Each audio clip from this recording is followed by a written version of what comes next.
नमस्कार दोस्तों, कैसे हैं आप लोग। मेरा नाम सौरभ कुमार है और मैं आप लोग को यहाँ पर महेश बर्नवाल की किताब एनसीईआरटी सार संग्रह क्लास 6 to 12 पढ़ा हूँ, जो कि आपका ये वन लाइनर किताब है। ठीक है, और इस किताब से हम लोग इंडियन पॉलिटी, भारतीय राज्य व्यवस्था को पढ़ रहे हैं और ये आपका रिवीजन वीडियो है। ठीक है, तो आज हमारा चैप्टर नंबर 24 होगा, जो कि आपका चैप्टर नंबर 24 निर्वाचन आयोग। ठीक है, तो आपका चैप्टर नंबर 24 जो है आपका इलेक्शन कमीशन से जो भी आपका इंपॉर्टेंट फैक्ट्स या फिर आपका इंपॉर्टेंट वन लाइनर दिया गया उसको हम लोग यहाँ पर पढ़ेंगे। ठीक है, तो देखिए आपके सामने चैप्टर नंबर 24 आ गया, निर्वाचन आयोग इलेक्शन कमीशन। ठीक है, तो उसकी स्टार्ट करते हैं।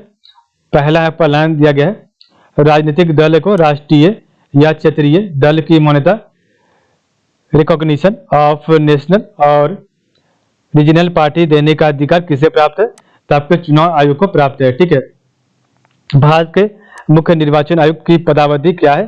तो 6 वर्ष या 65 वर्ष की आयु जो भी पहले हो।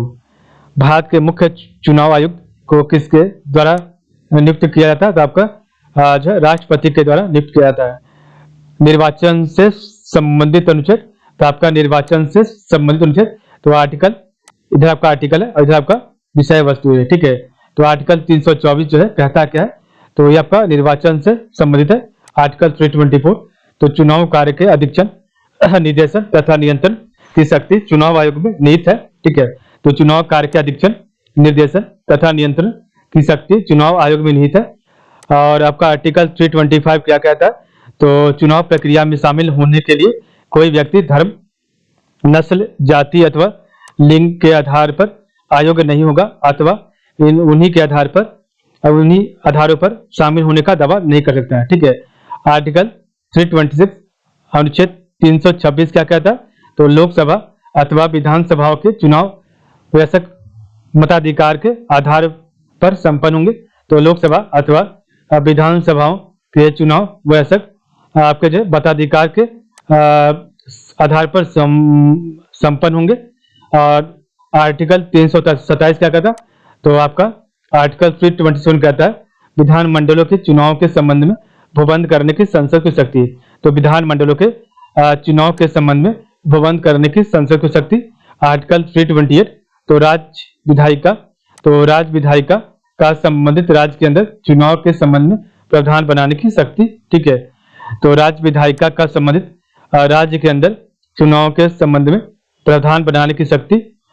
आर्टिकल 329 क्या कहता है? तो चुनाव संबंधी विषयों में न्यायालयों के हस्तक्षेप पर रोक करना। ठीक है, और आर्टिकल 329 का ये क्या था आपका? 329 का ये, तो प्रधानमंत्री तथा लोकसभा अध्यक्ष के चुनाव के संबंध में विशेष प्रावधान, ये आपका निरस्त हो गया, आपको हटा दिया गया। ठीक है, इसको रिपेल कर दिया गया। ठीक है, तो ये आपका टोटल आर्टिकल था जिसको हमने पढ़ा। ठीक है, तो आर्टिकल 324 चुनाव कार्य के अधीक्षण, निर्देशन तथा नियंत्रण की शक्ति चुनाव आयोग में निहित है।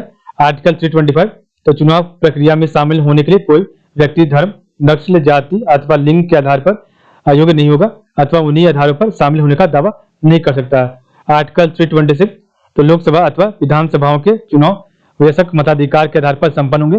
आर्टिकल 327, तो विधानमंडलों को चुनाव के संबंध में उपबंध करने की संसद की शक्ति। आर्टिकल 328, राज्य विधायिका का संबंधित राज्य के अंदर चुनाव के संबंध में प्रावधान बनाने की शक्ति। आर्टिकल 329, तो चुनाव संबंधी विषयों में न्यायालयों के हस्तक्षेप पर रोक। और आर्टिकल 329 आपका ये हटा दिया। ठीक है, भारत के मुख्य चुनाव आयुक्त किसके द्वारा नियुक्त किया जाता है? तो आपका राष्ट्रपति के द्वारा। आंतरिक दलीय लोकतंत्र का उपयोग कहाँ होता है? तो दल के आंतरिक चुनाव हेतु जो दल के पदाधिकारियों के चयन हेतु समय समय पर होता है। तो आंतरिक दलीय लोकतंत्र का उपयोग दल के आंतरिक चुनाव हेतु जो दल के पदाधिकारियों के चयन हेतु समय समय पर होता है। किस अनुच्छेद के अंतर्गत भारत के निर्वाचन आयोग का प्रावधान किया गया? तो आपका अनुच्छेद 324 के अंतर्गत, आर्टिकल 324 के अंतर्गत। मुख्य चुनाव आयुक्त को किस प्रकार उसके पद से हटाया जा सकता है?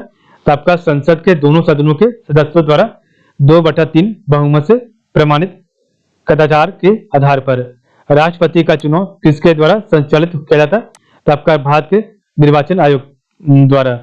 61 में संविधान संशोधन 1989 के अंतर्गत मतदान की न्यूनतम आयु 21 वर्ष से घटाकर 18 वर्ष कर दी गई है। सांसदों की आयोग्यता संबंधी विवाद पर कौन निर्णय देता? तो आपका निर्वाचन आयोग के परामर्श से राष्ट्रपति देता है। संसद द्वारा किस व्यक्ति को चुनाव लड़ने के लिए आयोग करार दिया जाता है?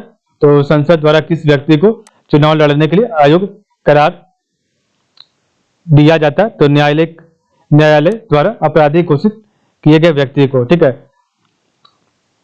भारत में मताधिकार, तो भारत में मताधिकार और निर्वाचित होने का अधिकार किस प्रकार का है? तो विधिक प्रकार का है। राजनीतिक दलों को सर्वप्रथम संवैधानिक मान्यता किस वर्ष प्रदान की गई थी? तो वर्ष 1985 में प्रदान की गई थी।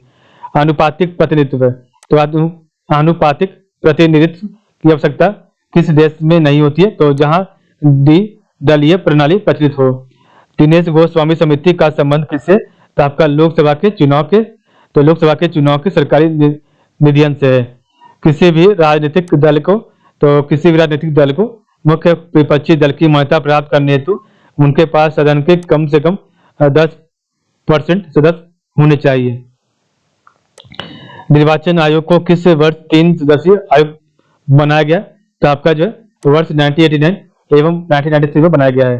दल बदल निरोधक अधिनियम कब पारित किया गया था? आपका 15 फरवरी 1985 को किया गया था। तो दल बदल निरोधक अधिनियम आपका 15 फरवरी 1985 को पारित किया गया था।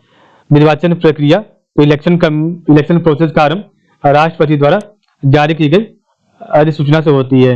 यह अधिसूचना जन प्रतिनिधित्व अधिनियम पब्लिक रिप्रेजेंटेटिव एक्ट 1951 की धारा 14 के अंतर्गत जारी की जाती है। ठीक है।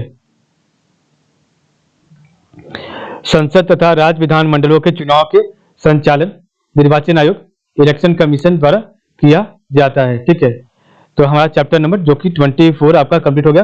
कल हमारा चैप्टर नंबर 25 होगा जो कि आपका होगा प्रमुख आयोग इंपॉर्टेंट कमीशन होगा। ठीक है। तो 24 नहीं, कल आपका चैप्टर नंबर 25 होगा।